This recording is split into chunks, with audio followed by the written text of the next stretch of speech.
Bos días, autoridades, amigos e amigas. En primeiro lugar, quixera expresar a enorme satisfacción desde a Asociación Cultural Fuco Buxán de poder contribuir e facer este acto de reparación e reconocimiento a todos e a cada unha das persoas que sufriron cautiverio neste campo de concentración, aos cargos públicos e a cada un dos veciños deste pobo que foron asesinados polo fascismo. Unha débeda pendente que temos todos os ciudadanos deste país con todos aqueles que por encima das súas conviccións ideolóxicas foron vítimas da ditadura franquista. En especial, un saludo e un abrazo en nome da asociación aos familiares dos represaliados, esta enorme representación dos irmáns asturianos.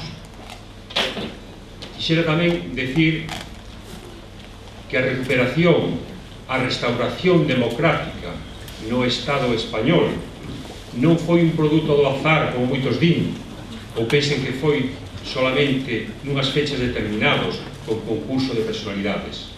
A restauración democrática no Estado español, o factor determinante, foron eses homes e mulleres que en condicións terribles, nunha ditadura cruel, foron que plantalle cara a aquel régimen a base de esforzo, exilio, persecución, tortura, cárcel e mismamente ofreceron a vida. Nada deso pudo con eles. E onte, quen pode singularizar mellor este exemplo é o amigo, o compañeiro e o camarada Marcelino Camacho. E a veces, como decía antes o compañeiro de Memoria Histórica Democrática, se trata de falsear, de ningunear a resistencia antifranquista, e non o debemos de permitir. A pesar tamén dos avances, e a veces algúns consideran limitados, unha lei da memoria histórica, a recuperación da memoria topa con obstáculos en este Estado. Os obstáculos proceden, sobre todo, dun partido da oposición, un partido da dereita, que sigue con un discurso a veces cínico de equiparar dunha situación, dunha posición de equidistancia, de equiparar a víctimas con victimarios, a liberticidas cos que pelearon pola libertad.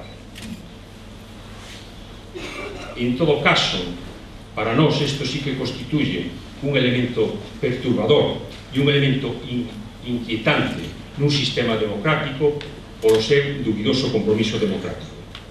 Tamén temos que decir que a pesar de todos os obstáculos, a recuperación da memoria histórica neste país sigue adiante, sobre todo polo traballo de centos de asociacións que ao longo e ancho do Estado español siguen con esa tarefa e vencendo obstáculos. E eu quero tamén agradecer en este caso concreto o compromiso para facer posible este acto do Concello de Cedeira, do Principado de Asturias, que son tamén un exemplo para que o conxunto de institucións ao longo e ancho deste Estado se comprometan de forma máis determinante na recuperación da memoria. E por que a recuperación da memoria? Porque non só é un acto merecido de xusticia a todas as persoas que estamos reconocendo hoxe, tamén ten outra dimensión tan importante como é a defensa da propia democracia. Hoxe, cando ao par dunha crisis económica profunda, avanzan discursos xenófobos, racistas e, nunha palabra, fascistas, nun continente que sufreu unha experiencia traumática de destrucción e morte por culpa do fascismo. A recuperación da memoria tamén ten que xogar un papel pedagógico, precisamente de prevención, de defensa das libertades democráticas. E iso nunca podemos de perder de vista, o factor esencial da recuperación da memoria. Amigos e amigas, decirvos que, en todo caso, a actividade de Fuco Buxán, unha asociación cultural, que toda esta actividade está ligada e está guiada polos mismos valores e ideales emancipadores e consideramos imperecederos dos que hoxe homenaxeamos aquí, e que non son outros que acadar unha sociedade máis xusta, libre e solidaria. En nome de Fuco Buxán, gracias a todos e a todas eles, gracias infinitas.